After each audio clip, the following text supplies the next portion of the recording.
ہمارے معاشرے کے اندر طلاق کا ریشو دن بدن زیادہ ہوتا جا رہا ہے۔ اس کے اثرات کیا ہے اور ان کے وجوہات کیا ہے اور اس کے ساتھ ساتھ ان کا حل کیا ہے؟ میں سید فصیح اللہ شاہ، ماہر نفسیات، آج ہم اس موضوع پر بات کر رہے ہیں کہ ہمارے معاشرے کے اندر طلاق کی ریشو دن بدن زیادہ ہوتی جا رہی ہے۔ اس کے پیچھے عوامل کیا ہے؟ تو اس کے پیچھے نفسیاتی، معاشی اور اس کے ساتھ ساتھ سماجی عوامل ہے۔ ان کی وجہ سے لوگوں کے اندر مختلف چیزوں کی کمی بیشی یا ان کے ایک دوسرے کے ساتھ ذہنی مناسبت نہ ہونا طلاق کی طرف لے کے جا رہے ہیں۔ طلاق کی اگر ہم بات کر لیں تو اس کی سب سے پہلی وجہ جو ہے وہ ہے عدم برداشت اور صبر کی کمی۔ عدم برداشت اور صبر کی کمی کی بات اگر کی جائے تو ہمارے معاشرے میں پہلے کے مقابلے میں آج کل کے لوگ پہلے سے زیادہ تعلیم یافتہ ہے، پہلے سے زیادہ ان کو آگاہی ہے، پہلے سے زیادہ ان کے اندر شعور ہے، لیکن ان کے اندر کسی قسم کی خامی یا کسی بات کی برداشت کا مادہ جو ہے وہ دن بدن کم ہوتا جا رہا ہے۔ تو زیادہ تر لوگ جو ہے ان کے میاں بیوی کے درمیان کسی قسم کی کنفلکٹ کی وجہ یہ ہے کہ وہ ایک دوسرے کے بات کو سوچتے سمجھنے اور اس کے ڈیپتھ تک پہنچنے سے پہلے ایک دوسرے کی بات کو برداشت کرنے کی صلاحیت نہیں ہوتی۔ اس کی وجہ یہ ہے کہ جب ان کی ایک دوسرے کے ساتھ صحیح ریلیشن نہیں ہوتا، صحیح ایک دوسرے کے ساتھ انڈرسٹینڈنگ نہیں ہوتی، تو پھر اس انڈرسٹینڈنگ کی وجہ سے ان کی چھوٹی چھوٹی باتیں، ان کی مائنر چیزیں جب وہ کاؤنٹ کرنا شروع کر لیتے ہیں تو ان کو کاؤنٹ کرنے کے بعد اس کے اندر وہ برداشت اور صبر کا مادہ جو ہے وہ ختم ہوتا ہے، اور یہ ان کو اپنی اور ایک دوسرے سے اور ایک دوسرے کی زندگی سے الگ کرنے کا ایک سچویشن بن جاتی ہے۔ دوسری وجہ کی بات اگر کی جائے تو ہمارے معاشرے کے اندر غلط توقعات اور غیر حقیقی خواب جو ہے وہ اس کا ایک بہت بڑا اور دوسرا وجہ سامنے آتی ہے۔ سوشل میڈیا اور مختلف ڈراموں کو ہمارے معاشرے کے اندر لوگ فالو کرتے ہیں، اور اس کو فالو کرنے کے بعد یہی ہوتا ہے کہ ہمارے زیادہ تر نوجوان نسل جو میل یا فیمیل دونوں ایک دوسرے کے بارے میں یا ایک دوسرے سے وہ توقعات اور وہ ان حالات کو ایکسپیکٹ کرتے ہیں جو کہ حقیقت میں وہ فلفل نہیں کر سکتے۔ شادی سے پہلے اگر ہم بات کر لیں تو مختلف قسم کے توقعات، مختلف قسم کے باتیں، مختلف قسم کے حالات ایک دوسرے کو بیان کرتے ہیں۔ جب شادی کے بعد وہ ایک دوسرے کے ساتھ ان توقعات پر پورا نہیں اترتے اور پہلی کی باتیں یاد کرتے ہیں، فیمیل یا میل دونوں میں سے، تو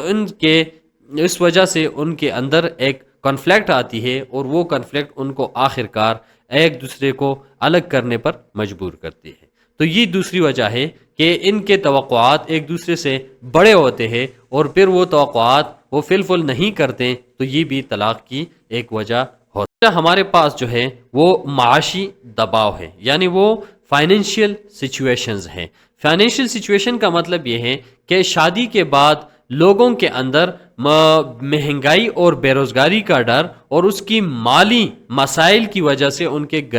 جتنے بھی گھریلوی زندگی ہے وہ اس کا شکار ہو جاتی ہے۔ اس کا مطلب یہ ہے کہ جب وہ مالی طور پر مرد جو ہے وہ فائنینشیل اسٹرانگ نہیں ہوتا، وہ فائنینشیلی ویک ہوتا ہے، تو زیادہ تر عورتیں جو ہیں وہ اس چیز کو، لالچ کو یا ان چیزوں کو اپنے لیے سامنے رکھتے ہوئے اپنے ہسبینڈ کی رسپیکٹ اور اس طرح کی ویلیو نہیں دیتی۔ جب وہ ان کو ان چیزوں کو بار بار اپنے ہسبینڈ کو اگنور کرتی ہے، ان کی کسی قسم کی قدر نہیں کرتے، تو یہ چیزیں آخر کار ان کے لیے ایک اس سبب تک پہنچ جاتی ہیں کہ وہ پھر ایک دوسرے سے الگ ہو جاتے ہیں۔ جھگڑے شروع ہوتے ہیں، جھگڑوں کے بعد تو میں کے بعد پھر یہی ہوتا ہے کہ پھر وہ ایک دوسرے سے الگ ہو جاتے ہیں۔ تو تیسری سب سے بڑی وجہ جو طلاق کی ہے وہ یہ ہے کہ مالی مشکلات کی وجہ سے ایک دوسرے سے الگ ہو جانا۔ پس چوتھی وجہ جو ہے طلاق کی وہ یہ ہے کہ خواتین کی خود مختاری اور حقوق کی آگاہی۔ پہلے کے مقابلے میں عورت زیادہ تر پڑھے لکھے ہیں، زیادہ تر تعلیمی یافتہ ہے، وہ ان چیزوں کو برداشت نہیں کر سکتے کہ ان کو کسی قسم کی ناانصافی یا کسی قسم کی تشدد جو ہے اس کا نشانہ بن جائے. تو یہ بھی اس کی خاص وجہ بن سکتی ہے کہ زیادہ تر گھر جو ہے وہ چھوٹے چھوٹے جھگڑوں سے یا چھوٹے چھوٹے ایک دوسرے کے ساتھ برداشت کرنے کی بجائے وہ ایک دوسرے کو اگنور کرتے کرتے آخر کار یہی ہوتا ہے کہ وہ ایک دوسرے پہ تشدد کرتے ہیں. تو تشدد کے بعد عورتیں جو ہیں وہ پھر ہسبینڈ سے الگ رہنا زیادہ مناسب سمجھتی ہے کہ ہم ان سے علیحدگی اختیار کر لیں. پانچویں وجہ ہمارے پاس ہے گھریلوی مداخلت. گھریلوی مداخلت کا مطلب یہ ہے کہ جب گھر میں میاں بیوی کے درمیان کسی قسم کا کوئی ایشو ہائی لائٹ ہو جاتی ہے اور وہ مسئلہ ان کے مابین ہوتی ہے، وہ ایک دوسرے کے ساتھ بیٹھ کر وہ مسئلہ حل کر سکتی ہے، لیکن بیچ میں والدین کی طرف یا کوئی رشتہ داروں کی وجہ سے ساتھ کسی قسم کا کوئی لنک اختیار کر لے اور اس لنک کی وجہ سے ان کے اندر جھگڑے جو ہیں وہ شدت اختیار کر لیتے ہیں. جب وہ شدت اختیار کر لیتے ہیں تو پھر یہی ہوتا ہے کہ وہ پھر ایک دوسرے سے الگ ہو جاتے ہیں، ان کا طلاق کا رجحان زیادہ بڑھ جاتا ہے اور وہ زیادہ تر ان کی ذہن جو ہے وہ طلاق کی طرف چلے جاتے ہیں. تو والدین کو چاہیے اور رشتہ داروں کو چاہیے کہ جب میاں بیوی کے درمیان کوئی اس طرح کا سچویشن آ جائے تو ان کو ان چیزوں سے دور رہنا چاہیے، کیونکہ اگر ماں باپ اپنے اولاد کو صحیح طرح کونسلیٹ کر سکتے ہیں، اس کو ان کی کونسلنگ کر سکتے ہیں تو ٹھیک ہے، اگر نہیں کر سکتے تو ان کی زندگی کو ان کے حد تک محدود رکھیں کہ وہ آپس میں جس طریقے کے ساتھ بات کر لیں، جس طریقے کے ساتھ اپنے مسائل کو حل کر لیں، یہ ان کی رائٹ ہے. چھٹے نمبر پہ ہمارے پاس اگر طلاق کی وجہ آ جاتی ہے تو وہ یہ ہے کہ غلط فہمیاں اور کمیونیکیشن گیپ. آج کل کے دور میں جو کہ میڈیا کا دور ہے اور سوشل میڈیا اور مختلف طریقے کے ساتھ لوگ ایک دوسرے کے ساتھ تعلق رکھتے ہیں، بات کرتے ہیں، لیکن اس میں اگر ازدواجی زندگی میں کسی قسم کی بات چیت کا نہ ہونا اور غلط فہمیوں کا بڑھ جانا بھی طلاق کی سبب بن سکتی ہیں. پراپرلی اگر کوئی بندہ اپنے وائف کے ساتھ یا وائف کا ہسبینڈ کے ساتھ رابطہ نہیں ہوتا اور وہ ایک دوسرے کو ٹائم نہیں دے سکتے، فون پہ بھی نہیں دے سکتے، کال پہ بھی نہیں دے سکتے، اور وہ ایک دوسرے کے ساتھ زیادہ ٹائم مرج نہیں کر سکتے یا ٹائم ایک دوسرے کے ساتھ سپینڈ نہیں کر سکتے، تو آخر کار یہ بھی ایک پہلو ہے کہ وہ ایک دوسرے سے دور ہوتے جاتے جاتے آخر کار وہ طلاق کے اس حد تک پہنچ جاتے ہیں اور ان کا طلاق ہو جاتا ہے. ساتویں نمبر پر ہمارے پاس آتے ہیں کہ شادی شدہ زندگی کی ذمہ داریوں کا شعور نہ ہونا. آج کل کے نوجوان بغیر ازدواجی زندگی کی ذمہ داریوں کو سمجھتے ہوئے شادی کر لیتے ہیں، اور اسی طرح مرد اور عورت دونوں کو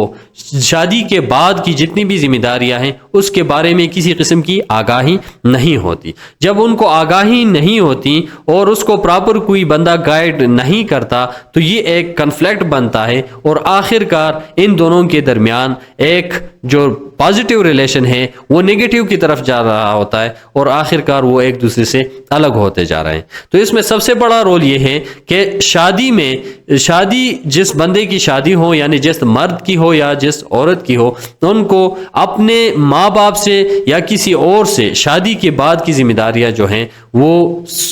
سمجھنی چاہیے کہ شادی کے بعد میری رسپانسبلٹی کیا ہوگی. مرد کی اپنی رسپانسبلٹی کا فکر ہونا چاہیے اور عورت کو اپنی رسپانسبلٹی کا فکر ہونا چاہیے، تو بعد میں یہی ہوگا کہ ان کی زندگی جو ہے وہ ایک فروٹفل زندگی گزار سکیں گے. آٹھویں نمبر پر ہمارے پاس جو طلاق کی وجہ آتی ہے وہ یہ ہے کہ مذہبی اخلاقی تربیت کی کمی. مذہبی اخلاقی تربیت کی کمی یہ ہے کہ اسلام کے اندر سب کچھ، یعنی زندگی کے اصول، مرد اور عورت کو ایک دوسرے کے ساتھ کس طرح رہنا ہے، اس کے رہن سہن کا سٹائل کیا ہونا چاہیے، یہ اسلام نے ہمیں بتایا ہے. لیکن ہماری نوجوان آج کل اس چیز سے اور خاص کر کے اسلام سے دور ہیں، اور اس کی دوری کی وجہ سے ان کے پاس اس کی کم علمی کی وجہ سے ان کو آگاہی نہیں ہے. جب ان کو آگاہی نہیں ہے کہ اسلام نے ہمیں مذہبی طور پر اخلاقی طور پر کیا رولز اینڈ ریگولیشن دیا ہے کہ شادی کے بعد ہمیں اپنے وائف کے ساتھ، اپنے ماں باپ کے ساتھ، اپنے بہن بھائیوں کے ساتھ کس کنڈیشن کے ساتھ رہنا ہے، کیا طریقہ کار اختیار کرنا ہے. تو یہ جو کنڈیشنز ہیں، ان کنڈیشن پہ اگر ہم عمل درآمد کر لیں، سب سے بڑی وجہ جو ہے میرے خیال میں وہ یہی ہے کہ جب مرد اور عورت دونوں کا اسلامی طریقے کے ساتھ ساتھ، اسلامی انداز کے ساتھ ساتھ وہ اپنی لائف سٹائل کو مینج کر لیں تو ان کی زندگی جو ہے وہ ایک بڑی اچھی زندگی گزر جائے گی اور ان کی طلاق کی ریشو جو ہے وہ کم ہوتی جائے گی. 8ویں نمبر پر اگر ہم وجہ کی بات کر لیں تو مذہبی اخلاقی تربیت کی کمی ہے. مذہبی اخلاقی تربیت کی کمی یہ ہے کہ اسلام نے باقاعدہ طور پر شادی شدہ یا ازدواجی زندگی کے فرائض اور اس کے جو بنیادی مسائل ہیں وہ ہمیں بتائے ہیں، لیکن ہماری کم علمی کی اور کم آگاہی کی وجہ سے وہ اس بات سے واقف نہیں ہے کہ شادی کے بعد ہمیں زندگی کیسے گزارنی ہے. تو جب ان کو اس آگاہی کا علم نہیں ہوتا تو آہستہ آہستہ اس کی زندگی جو ہے وہ مشکل کی طرف ہوتی جا رہی ہیں اور مشکل کی طرف بڑھتی جاتی ہیں، تاکہ ان کی جو بنیادی مسائل ہیں وہ سمجھتے نہیں ہیں اور چھوٹے چھوٹے باتیں جو ہیں وہ ایک دوسرے کی طرف دھکیلتی ہیں، ایک دوسرے کی طرف موڑتے ہیں اور موڑنے کی وجہ یہ بنتی ہے کہ وہ پھر آخرکار طلاق کی سبب بن جاتی ہے. اگر ہم اس کے حل کی طرف جائیں تو اس کا حل یہ ہے کہ ہمیں سب سے پہلے اپنے اندر برداشت اور صبر کو فروغ دینا ہے. اگر ہم اپنے اندر صبر اور برداشت کو فروغ دیں گے تو بہت سارے مسائل ایسے ہیں کہ وہ آٹومیٹکلی ختم ہو جائیں گے اور ہماری زندگی جو ہے اس سے متاثر نہیں ہوگی. اسی طرح اگر ہم بات کر لیں کہ دوسری ہمارے پاس حل کے لیے جو دوسرا آپشن ہے یا دوسری سچویشنز ہے وہ یہ ہے کہ شادی شدہ جوڑے جتنے بھی ہیں اس کو پہلے سے مطلب ازدواجی زندگی کے بارے میں ان کو پتہ ہو کہ اس کی ازدواجی زندگی جو ہے ان کی کام کیا ہے اور اس کے بارے میں ان کو مکمل آگاہی ہو کہ بعد میں وہ ایک کنفلکٹ کا شکار نہ بنے اور ان سے غیر اس کی جو اپروچ کے باہر کے توقعات ہے وہ نہ کرے. طرح طرح کے توقعات اور طرح طرح کے چیزیں ان سے ڈیمانڈ نہ کرے. جب اس کی ڈیمانڈنگ کم ہوگی تو یہ بھی ان کے لیے ایک حل ہو سکتی. تیسری ہمارے پاس اس کا حل یہ ہے کہ والدین اور رشتہ داروں کا کسی مرد یا عورت کے، لڑکا یا لڑکی دونوں کی پرائیویٹ لائف اور اس کی جو نجی زندگی ہے اس کے اندر مداخلت نہ کریں. اگر وہ اپنی مداخلت کو کنٹرول کر لیں اور اس کے اندر جتنے بھی وہ باتیں کرتے رہتے ہیں یا جو بھی باتیں ان کو بتاتے ہیں سکھاتے ہیں، اگر وہ ان چیزوں سے دور رہیں اور میاں بیوی کو اپنی انداز سے زندگی گزارنے کا موقع دیا جائے تو اس کے اندر اس وجہ سے طلاق کی ریشو جو ہے وہ کم ہوتی. 5ویں نمبر پہ اگر ہم بات کر لیں تو ان کو مذہبی اور اخلاقی تعلیمات کو عام کرنا چاہیے اور میاں بیوی دونوں کو اپنے شادی کے بعد کے جو فرائض اور جو رسپانسبلٹیاں ہیں ان کو پہچاننا چاہیے. جب مرد اپنی رسپانسبلٹی کو پہچان لے، عورت اپنی رسپانسبلٹی کو پہچان لے، جب یہ دونوں رسپانسبلٹی اور دونوں اپنی اپنی رسپانسبلٹی کو پہچان لے تو آٹومیٹکلی اس کے اندر جو ہے یہ چیزیں ختم ہو جاتی ہیں. کنفلکٹ اور مس پرسیپشن جتنے بھی ہیں وہ ختم ہو جاتی ہے اور وہ ایک ٹریک پہ اس کی لائف سٹائل جو ہے، اس کی زندگی جو ہے وہ ایک ٹریک پہ ہوتی ہے اور وہ اچھے طریقے سے اس کی زندگی گزر جاتی ہے. اگر ہم ان مسائل پر توجہ دیں تو یقیناً ہمارے معاشرے کے اندر طلاق کی ریشو جو ہے وہ کم ہوگی. اور اسی طرح آپ کے اہل و عیال میں کوئی بھی بندہ اگر اس طرح کے رویوں کا مرتکب ہے تو آپ لوگوں کو چاہیے کہ آپ ان کی کونسلنگ کریں، ان کو بتائیں، ان کو سچویشن اور تعلیم اور آگاہی دیں تاکہ وہ اپنی ذمہ داریاں، مرد ہو یا عورت ہو، وہ اپنی اپنی ذمہ داریاں جو ہیں وہ پہچان لیں اور اس کے مطابق اپنی زندگی گزار سکیں. تو ملتے ہیں نیکسٹ ویڈیو میں. آپ کو اگر آج کی ویڈیو اچھی لگی ہے تو آپ اپنے دوستوں کے ساتھ شیئر کیجئے اور کمنٹس ضرور کیجئے اور ہمارے چینل کو سبسکرائب کیجئے. Thank you so much.